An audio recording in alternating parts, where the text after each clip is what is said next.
In this lesson, we're going to learn the pronunciation of 15 advanced words that students practically always get wrong.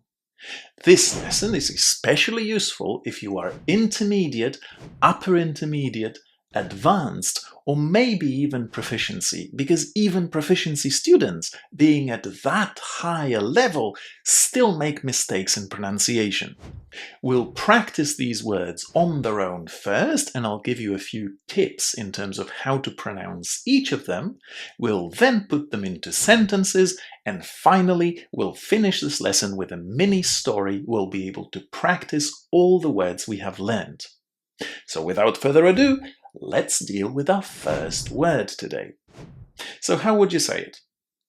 Now, a lot of students have a problem here because of the letters EA.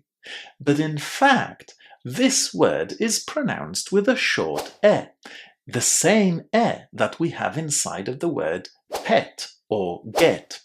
So how would you say it? That's right, steady. Now our next word is an adjective that people also very often get wrong. The problem with this word is that it comes from this one, and this is strategy. Very easy to say. However, the adjective is not stressed on the first syllable like strategy, and the vowel inside is very different. Listen. Strategic. Strategic. Did you hear how I put the stress on the second syllable and pronounced it with a long E sound? Strategic. Now our next word is a very common word in academic English and more formal contexts. We pronounce it as criteria.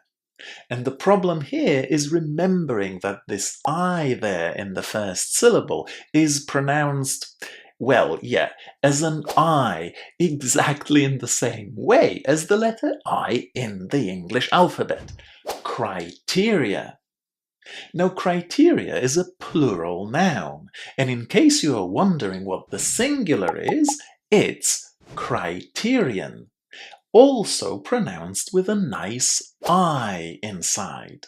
Criteria, criterion, or I should perhaps say it the other way round.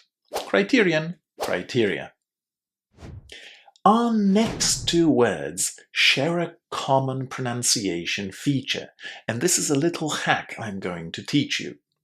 Can you see the letters EU inside these words? Now guess what? In a lot of English words that contain EU, we pronounce these two letters in exactly the same way as we say the pronoun you. So now, knowing that, how would you say these words? It's still complicated, isn't it? Let me help you. Listen and check. Pharmaceutical, pharmaceutical, and therapeutic, therapeutic. By the way, remember it's not therapeutical. This word doesn't exist in English. It's therapeutic. Great. Let's go over to our next word. And this one is actually an abbreviation that we very often use in business English. In case you didn't know what it means, it's Chief Executive Officer. And we pronounce it as... well, actually, how would you pronounce it? Where would you put the stress in this word? I'm asking because there's a rule about stress when it comes to pronouncing abbreviations in English. When you have a word like this, where each letter is pronounced as a separate syllable, we put the stress on the last syllable, always. So this one is a CEO. It's very confusing for your audience if you don't keep to this stress rule. I still remember my first meetings in Spain where this abbreviation is pronounced as a word, and people stress it on the first syllable.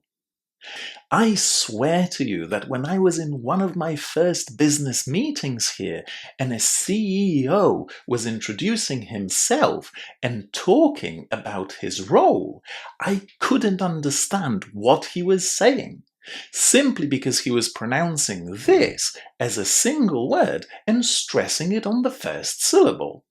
The difference in pronunciation was so big that I had no idea who he was. Only later did I learn that he was one of the most important people, well, actually, the most important people at that company, the CEO. Now, that meeting resulted in a spike in my, how would you say this? Anxiety levels. Did you hear how I pronounced that word? Oh my goodness, it's one of the most mispronounced ones by learners of English. Now, of course, the problem is that this comes from anxious, and generally advanced students especially know how to say anxious. But they want to apply this pronunciation pattern to the noun, and that doesn't work at all. Listen again. Anxiety. Anxiety. Very, very difficult to say. Anxiety. Remember that we pronounce the letter X as X here with G and Z, angs, and then you pronounce the I as, again, you've guessed it, an I. Anxiety. Anxiety. Now, the opposite of feeling anxious is feeling secure. A lot of students have a problem here. First of all, because they don't remember where to stress this word. And the stress, there's a very strong stress on the second syllable here, secure. And then, yeah, you need to remember to pronounce that second syllable exactly in the same way as the word cure in English. Secure. Secure. Now let's have a look at another adjective which is very strongly associated with business context. How would you say it? It's an important word if you operate in a business or academic environment. And lots of students are having problems with this word because they pronounce the ending incorrectly. So how would you say these last four letters? 99% of students would say rate. Are you one of them? If so, that's not the best idea. The problem here is that if rate is a word on its own, obviously we pronounce it as rate. The reason for that is that it's one syllable and it's stressed. But look what happens when it forms part of an adjective. Where is the stress here? It's in the first syllable now, which means that the last four letters of this word are actually an unstressed ending. Because of that, we will pronounce it in a very short way, as rt. Corporate. Corporate. Did you hear how short this ending is? It's actually really difficult to believe that this word is just 2 syllables long. Corporate. Corporate. And speaking of unstressed endings, let me ask you, how would you pronounce this one? Again, lots of students are having problems here and keep pronouncing this ending as mind. But is it mind? No, it's not. It would be if mind was a word on its own. Perfect. You would simply say mind, because this word would be stressed. But in here, the stress doesn't fall on the ending. Where do we put the stress? On the second syllable. Listen and check. Determined. Determined. Did you hear how M-I-N-E-D was pronounced here? It was mind, wasn't it? Determined. This is going to be the same for the verb. To determine. And it's definitely worth remembering that, because if you're in an exam and you say determined, the examiners are going to take out the red pen and destroy your exam paper. Well, maybe it won't happen exactly in this manner, but they will be fairly disappointed in your pronunciation. Determined. Now let me teach you one more adjective, and this one again is a big problem for any learners. There is a silent letter here, did you know? Which one is it? It's the B, and we pronounce this word as subtle. Subtle, with a silent B and the stress on the first syllable. Subtle. 3 more words to go. Let's deal with the first one. Now this one is a tough one, especially because when you see the spelling you really don't know how to pronounce it. But let me teach you a very simple hack that will make you remember how to say this word forever. So, let me first ask you, how do you say this one? It's a very easy word, isn't it? It's company. Did you remember about that short A in the first syllable? Lots of learners forget. I hope you were not one of them. Company. Company. Now, in order to say this, you simply need to add a in front of company and say accompany. Accompany, as if you were saying a company. Accompany. Our penultimate word is even more complex in terms of spelling. How would you say it? The most important thing about this word is to remember where to put the stress. And the stress here falls on the second syllable. Approximately. Approximately. When you put the stress on that second syllable, the rest of the word should kind of take care of itself. The stressed syllable is going to be the strongest one, and then the rest doesn't really matter, and you say it quite quickly. Approximately. Approximately. Now our last word today is this one, and you may already remember how to say it when we talked about the CEO. And do you remember what the C in CEO stands for? It's chief, a long E. Chief. Now let's go back and let's see how many of these words we've been learning you can already remember. I'll show you each word first, give you a couple of seconds to try to say it, and then you'll be able to listen and check. Ready? Let's start. Steady. Strategic. Criteria. Pharmaceutical. Therapeutic. CEO. Anxiety. Secure. Corporate. Determined. Subtle. Accompany. Approximately. Chief. Well done. Now let's practice these words in sentences. Again, I'll show you each sentence first, give you a few seconds to think how to say it, and then you'll be able to listen and repeat after me. Let's try.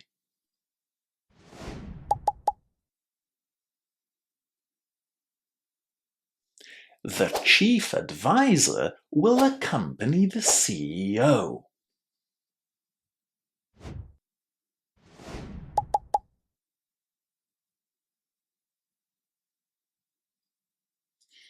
Every pharmaceutical company needs strategic criteria.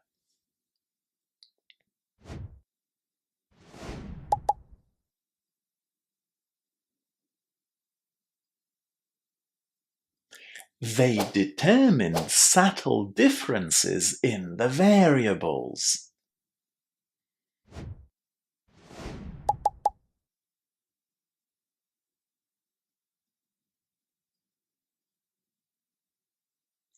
The CEO secured approximately 1.5 million euros for research.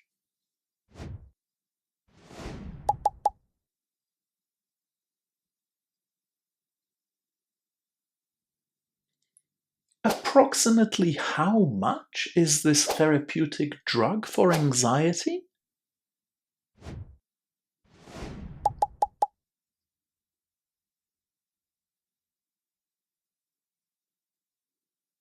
Strategic corporate criteria will ensure steady progress. Well done! Now, in these sentences, I used one word which is causing a lot of pronunciation problems to even the most advanced learners of English. And I'm talking about the word variables. Remember that here we put the stress on the first syllable, and we don't pronounce the able inside as able. It's ables, variables. Hope you'll remember that. Now, before we move on to the final part of this lesson, I wanted to let you know that if you'd really like to improve your pronunciation, you should consider joining my online learning community, Your English Upgrade. Your English Upgrade is a wonderful place if you want to improve your pronunciation and other skills, and join me learning English on one of the 2 weekly webinars that are available to any member of the community. When you become a member of Your English Upgrade, you immediately gain access to pronunciation hacks, a full pronunciation hacks course that I've designed that will help you sound better and more confident in English. And to push you even further, there are 2 weekly challenges for pronunciation practice that will really make you improve the way you speak. And there are other courses on the platform that are just waiting for you to click on and improve your English step by step. And, of course, you can download all the PDFs and audio practice files that go with this video and any other video that I post on YouTube. The link to the community is in the description. I'll see you there. And now back to our words.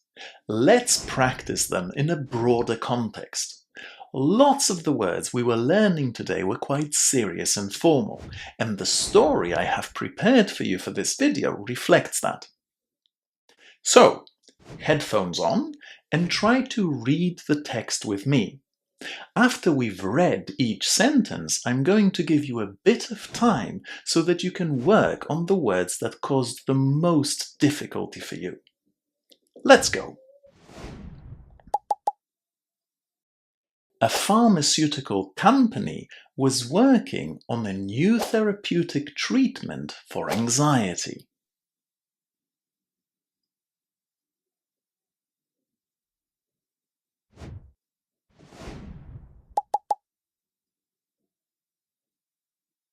Their strategic plan followed strict criteria, but their results remained variable.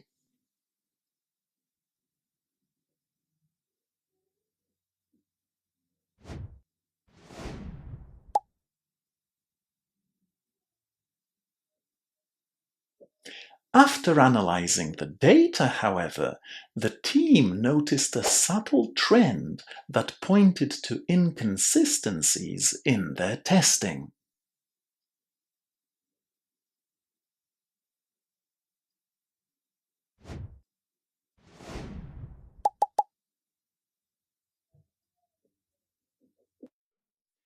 By refining their methods, they started to make steady progress and were soon contacting corporate investors to secure funding for their project.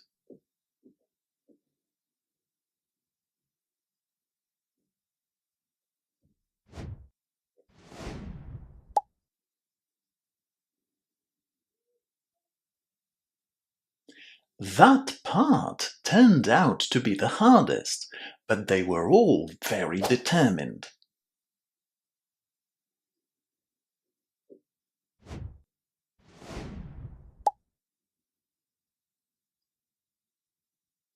It took them approximately 2 years to convince a potential investor.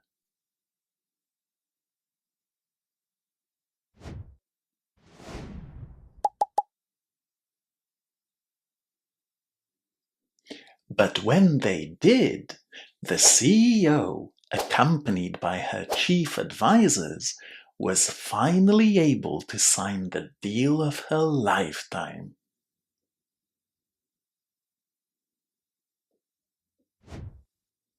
Well done! Now I hope you feel a little bit more confident and secure in your pronunciation after this video. And if you have even more energy to practice it, I'd recommend checking out one of these 2 videos. You're going to love them, and I'll see you right there.